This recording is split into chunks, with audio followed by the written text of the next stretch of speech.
Today we're talking Taekwondo, and we're going to be doing some side kicks and some spin back kicks. That's the theme. Now these are fundamentals lessons, but we're going to add some flair to them and make them have a little more advanced nuance. So first things first.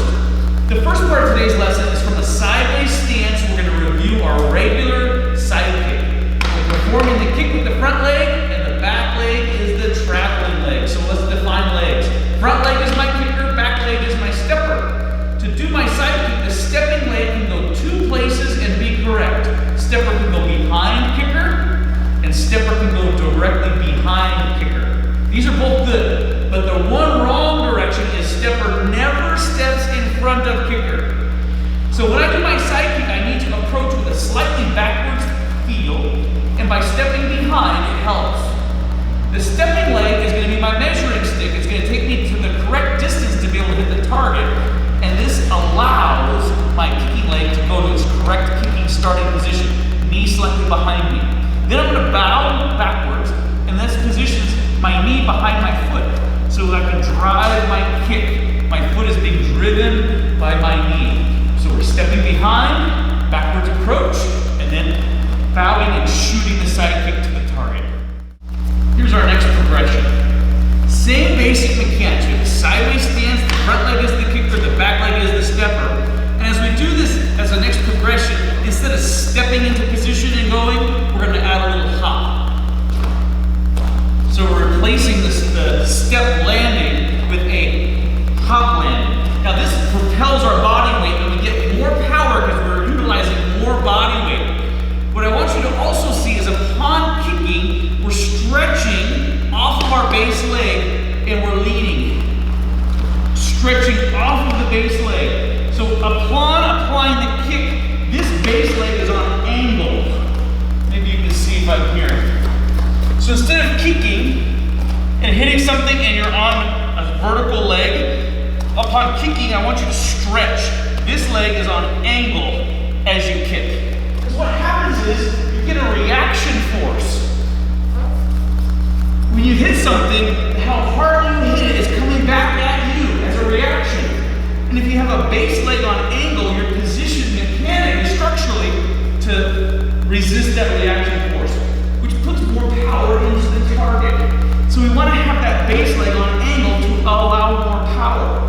What are we giving up? We're giving up balance and control of where we land our foot. But we're giving it up on purpose because we want more power from that kick. Let's give it a try. Okay, so in our side kicks, we have our basic standard side kick, stepping behind or stepping to, shooting the side kick, a little bit of a backwards feel on our entry side kick. Then we have our hopping side kick with a little extension off of the standing leg, so you can get a little more power, a little more drive by pushing our body weight off of that center base point. Next, we're going to do a defensive side kick. So in essence, what's happening is the target or my opponent is moving into my space, taking the space and shrinking it, making it hard to kick. So what I need to do is I'm going to take my back leg and step away from them and load my front leg. So instead of walking and shifting, I'm transitioning my body weight onto my back leg and lifting the front leg simultaneously so that we can then shoot the side kick as they enter. So I'm doing it defensively upon their approach. Step and load, same time, same moment. Step and load and then shoot the kick. If you fall backwards on this one, it's pretty normal because you're moving backwards as you're shooting the kick. It's a defensive side kick. Let's explore it. Ready? Okay, next. We're starting again in a sideways stance, but this time, instead of doing side kicks, we're going to do spin back kicks.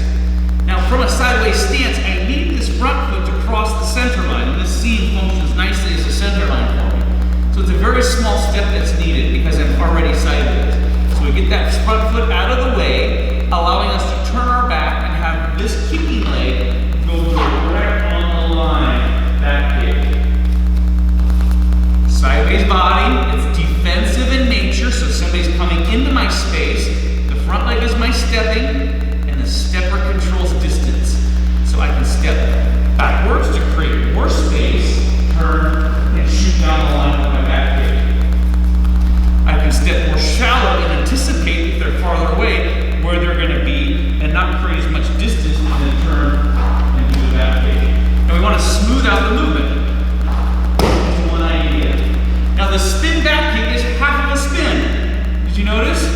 I'm going here, spinning halfway, I'm not going all the way around. Now if you do go all the way around, this means like the flare as you want to see. It's going to flare out and then you're going to keep with a side kick.